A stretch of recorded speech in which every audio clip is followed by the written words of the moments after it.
अंधकार दीपक हमें अंधकार से दूर करता है और एक मार्ग की ओर लेके जाता है। हमारा भी ये ध्येय है कि सरकार की सभी नीतियों का लाभ समाज के सभी वर्ग को मिले।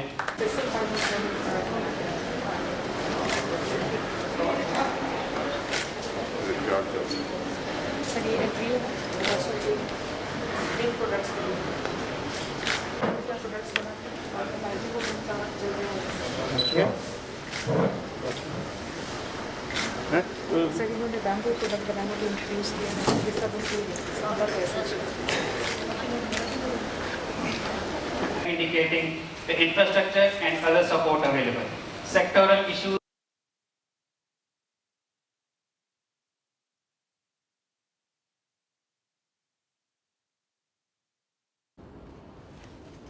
रीजनल डायरेक्टर कमल पटनायक जी, इस कार्यक्रम में उपस्थित जम्मू कश्मीर प्रशासन के सभी अधिकारी, सभी वित्तीय संस्थाओं और बैंकों से जुड़े हुए सभी अधिकारीगण, सेल्फ हेल्प ग्रुप्स के प्रतिनिधि, अतिथिगण, देवियों तथा सज्जनों, जम्मू कश्मीर यूटी का इस वित्तीय वर्ष का फोकस पेपर जारी करने के लिए कुछ दिन पहले श्री ए.के. सूद हमसे मिले थे। तब एक सवाल मेरे मन में था कि 40 वर्षीय राष्ट्रीय कृषि और ग्रामीण विकास बैंक यानी नाबार्ड की वजह से देश के ग्रामीण क्षेत्रों में क्या बदलाव आया है, हमने ऐसे कौन से विशिष्ट लक्ष्य प्राप्त किए हैं जो भारतवर्ष की ग्रामीण अर्थव्यवस्था के लिए आवश्यक थे। और इसमें मुझे इनसे पूछने की ज़रूरत नहीं पड़ी। जम्मू कश्मीर के फोकस पेपर को मैं देख रहा था, जो सामग्री मिल सकती थी उसको थोड़ा देखने की कोशिश की, समझने की कोशिश की। फिर मुझे समझ में आया कि 1982 में स्थापना के बाद से ही देश के विस्तृत ग्रामीण क्षेत्रों में रहने वाले जन सामान्य के जीवन में बदलाव लाने के लिए वहाँ के मानवीय संसाधनों और प्रगति की संभावनाओं को एक निश्चित दिशा दे करके तरक्की के एक नए आंदोलन के लिए नाबार्ड हिंदुस्तान के लिए वरदान साबित हुआ है। मुझे बताया गया है कि 26 साल से जम्मू कश्मीर में नाबार्ड काम कर रहा है और यहाँ की ग्रामीण अर्थव्यवस्था की क्षमता का विकास करने के लिए, इंफ्रास्ट्रक्चर की जो बुनियादी ज़रूरतें हैं उनको पूरा करने के लिए भरसक कोशिश नाबार्ड ने की है। मैं अपनी बात आगे बढ़ाऊं उसके पहले एक बात समझनी होगी कि एक क्षेत्र से दूसरे क्षेत्र में ग्रामीण विकास की जो चुनौतियां हैं वो अलग अलग तरह की हैं। मुझे याद है जब मैं भारत सरकार में था, टेलीकॉम मिनिस्टर के नाते India post payment bank launch करने का सौभाग्य मुझे मिला था और मैंने महसूस किया था कि ग्रामीण इलाकों में वित्तीय समावेशन का ये एक बड़ा आंदोलन भविष्य में साबित हो सकता है और ग्रामीण भारत को बैंकिंग नेटवर्क से ये जोड़ सकेगा। शहरी क्षेत्रों में पहले से हमारे बैंक थे, भारी मात्रा में थे, लेकिन ग्रामीण क्षेत्रों में जो बदलाव प्रारंभ हुआ है, मैं समझता हूं कि चाहे वो छोटा किसान हो, छोटा दुकानदार हो, खेत में काम करने वाला मजदूर हो, हमारा श्रमिक है, ऐसे तमाम लोग अब बैंकिंग सुविधाओं से 2014 के बाद जुड़े हैं। जो कल्पना नहीं करते थे कि हम कभी बैंक का मुंह देख सकेंगे, ऐसे लोग भी केवल बैंक से जुड़े नहीं बल्कि उसमें से सुगमतापूर्वक ऋण भी प्राप्त कर रहे हैं। गांव का सामान्य आदमी भी अब डिजिटल लेन देन कर पा रहा है इस देश में, ये हम सब लोगों ने हकीकत देखी है। उसी प्रकार नाबार्ड ने भी ग्रामीण परिवारों, छोटे जमीन वाले किसानों, युवा और महिलाओं को स्वरोजगार से जोड़ा है, जिन्होंने पहले कभी नहीं सोचा था कि इस तरह से हमें ऋण की सुविधा मिल सकती है। अब अनेक लोग इस देश में, मैं कहूँ कि बहुसंख्य लोग ऐसे हो गए हैं जिन्हें अब साहूकार के पास जाने की जरूरत नहीं पड़ रही, बल्कि एक ऐसी व्यवस्था इस देश में कायम हो गई है और उसमें नाबार्ड का अपना एक विशेष योगदान है कि सेल्फ हेल्प ग्रुप के माध्यम से ढेर सारे लोग बैंकों से, नाबार्ड से आर्थिक लाभ भी पा रहे हैं, रोजगार खुद भी पा रहे हैं और रोजगार के अवसर भी प्रदान कर रहे हैं। जम्मू कश्मीर में नाबार्ड ने सरकार के अलग अलग department, university, bank, NGO, farmer उत्पादक संगठनों के साथ मिलकर और 34,829 करोड़ रुपए की एक क्रेडिट योजना बनाई है, जिसका विवरण भी आपके सम्मुख रखा गया है। मैं आभारी हूँ भारत की वित्त मंत्री निर्मला सीतारमण जी का। जब नवंबर में वो आई थी यहाँ, तो नाबार्ड के साथ ही नहीं बल्कि आरबीआई और बाकी सभी बैंकों के साथ उन्होंने चर्चा की, निर्देश भी दिए। और अभी हाल के दिनों में रिजर्व बैंक के डिप्टी गवर्नर जम्मू आए थे, विभिन्न बैंक के प्रतिनिधि भी थे, उनसे चर्चा हुई है। मुझे लगता है कि ये अनवरत जो चर्चा है, इसको जमीन पर उतारने के लिए प्रशासन और वित्तीय संस्थाओं को निश्चित समयावधि में मिलकर के एक दूसरे को समझना, बैंक की अपनी कठिनाई होती है, ऋण देने के अपने कायदे कानून होते हैं और प्रशासन की और सामान्य आदमी की अपनी अपेक्षा होती है। मुझे लगता है इन दोनों कठिनाइयों को समझ करके उसका समाधान करना ये बेहतर रास्ता हो सकता है। मैं उम्मीद करता हूँ कि जो योजना बनी है, अगर सही ढंग से क्रियान्वित किया गया तो जम्मू कश्मीर के कुल 4290 पंचायतों का कायाकल्प किया जा सकता है। सूद साहब ने बताया था मुझे कि जम्मू कश्मीर में रूरल इंफ्रास्ट्रक्चर डेवलपमेंट फंड के अंतर्गत पिछले जब से स्थापना हुई है 8,457 करोड़ रुपए की लागत से 4,175 परियोजनाएं इन्होंने पूरी की हैं, जिसमें मुख्य रूप से सिंचाई और रूरल कनेक्टिविटी की परियोजनाएं। मुझे कहने में संकोच नहीं है कि ग्रामीण विकास की परियोजनाओं में निचले स्तर से लेकर ऊपर तक भी कहीं न कहीं गैप दिखाई पड़ता था। आपने भी महसूस किया है, हम सब ने महसूस किया है।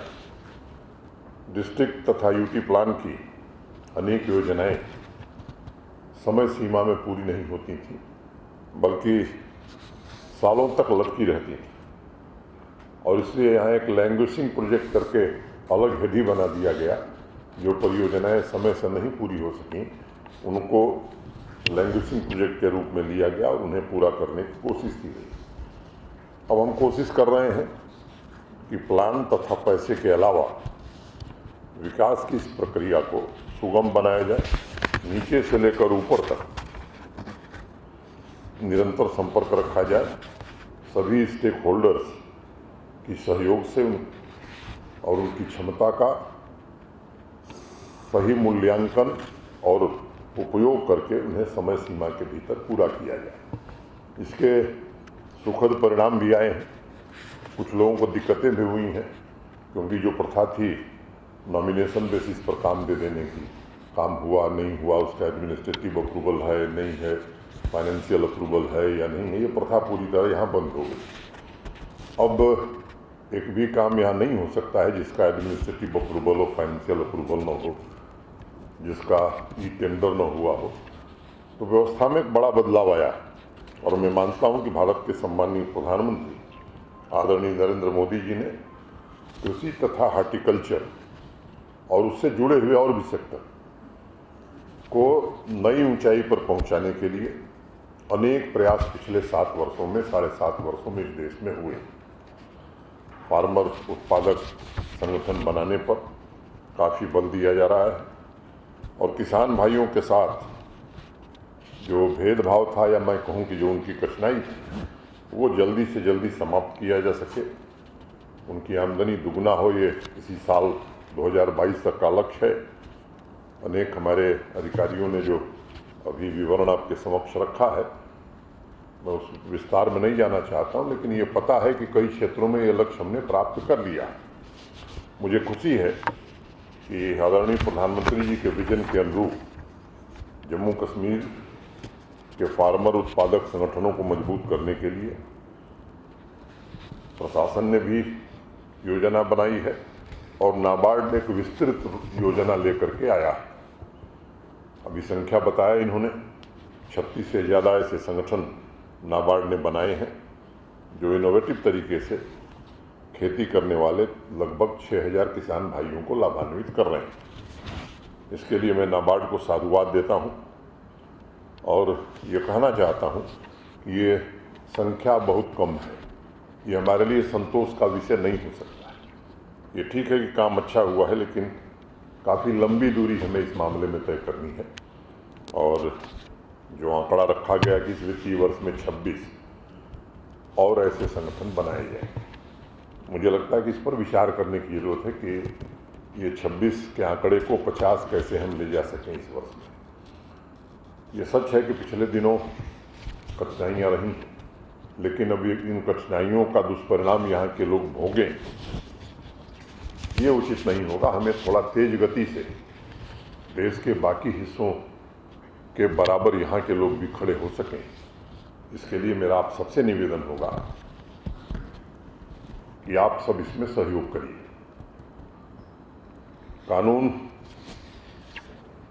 मैं समझता हूँ कि मानवीय आधार पर उसका अनुपालन कैसे किया जाए, कानून की मूल भावना ये होती है।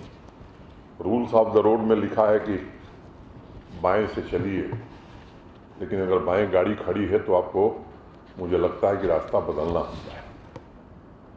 और कोई भी कानून, मैं समझता हूं कि तभी वो लाभकारी हो सकता है जब मानवीय संवेदनाओं के साथ खुद को हम उस स्थिति में देखते हैं कि इस किसान की मदद हमारा कानून कैसे कर सकता है। जब ये इस भाव से हम काम करेंगे तो निश्चित रूप से इस लक्ष्य को हम प्राप्त कर सकेंगे।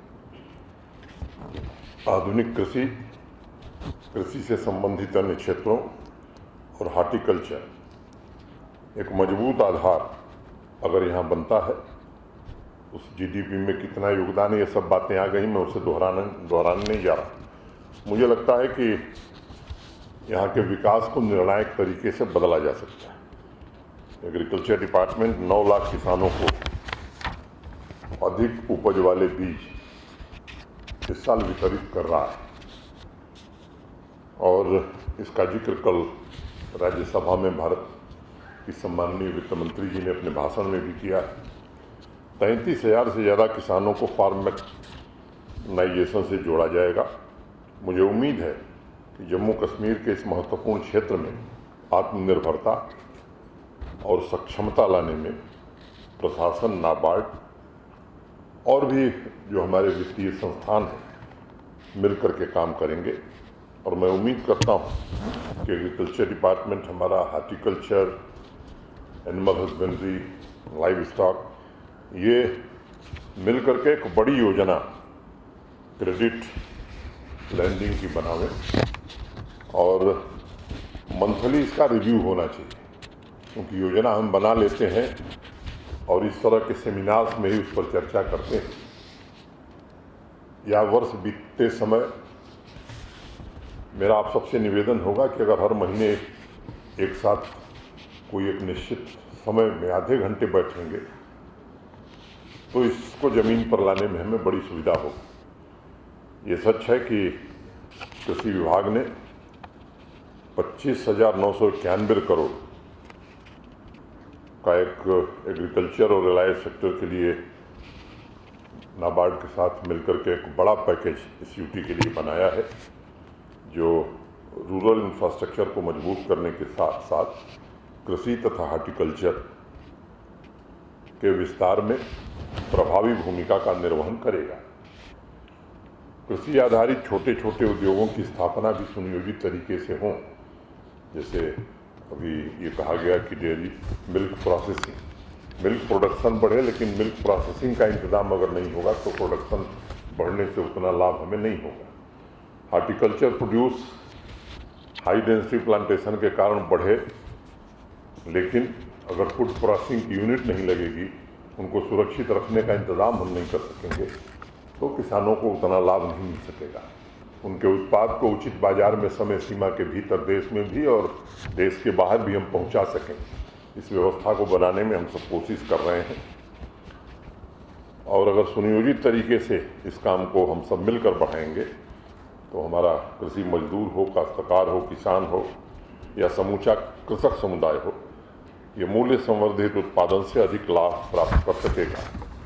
मैं इस महत्वाकांक्षी परियोजना से जुड़े सभी बंधुओं से कहना चाहूँगा कि क्रेडिट लेंडिंग के अलावा इस क्षेत्र की पूरी क्षमता के उपयोग के लिए आवश्यक है कि हम राष्ट्रीय और वैश्विक बाजार की आवश्यकताओं को भी समझें। अपना प्लान उसको ध्यान में रखते हुए हमारे संसाधनों का सही और अधिकतम उपयोग उस दृष्टि से हम क्या कर सकें, इस पर विचार करने की आवश्यकता है।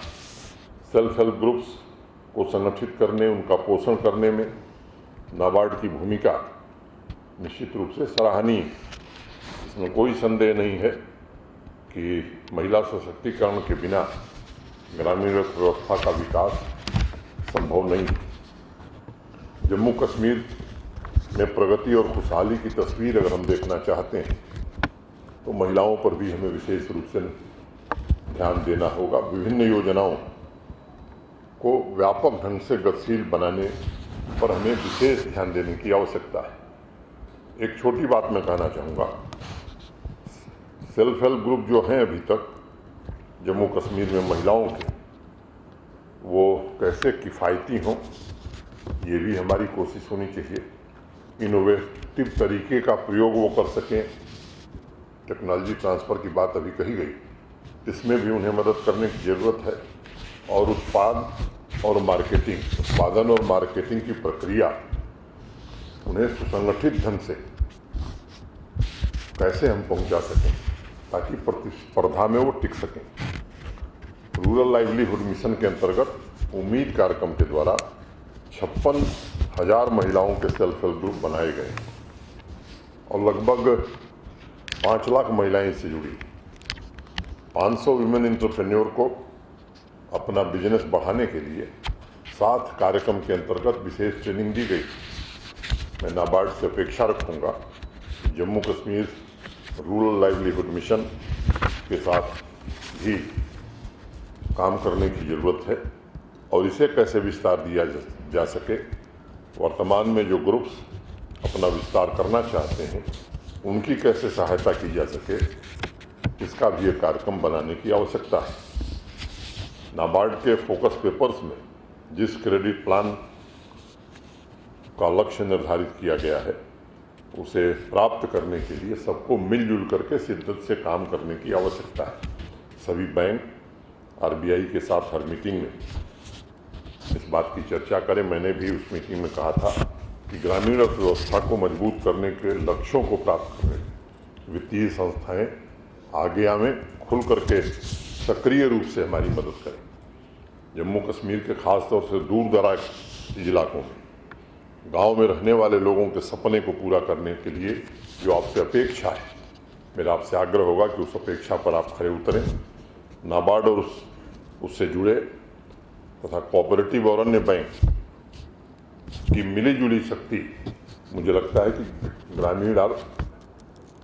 ग्रामीणों की आर्थिक शक्ति को बढ़ा सकती है और ऐसा मुझे पूरा भरोसा है। ये सच है कि जम्मू कश्मीर की अर्थव्यवस्था में एग्रीकल्चर, हार्टिकल्चर या एलाइड सेक्टर और टूरिज़्म, ये 2 बड़े कारक रहे, इनका बड़ा योगदान रहा है। लेकिन मैं आपसे कहना चाहता हूं कि एक नया क्षेत्र भी जम्मू कश्मीर में नई ऊंचाई पर पहुंचने वाला है।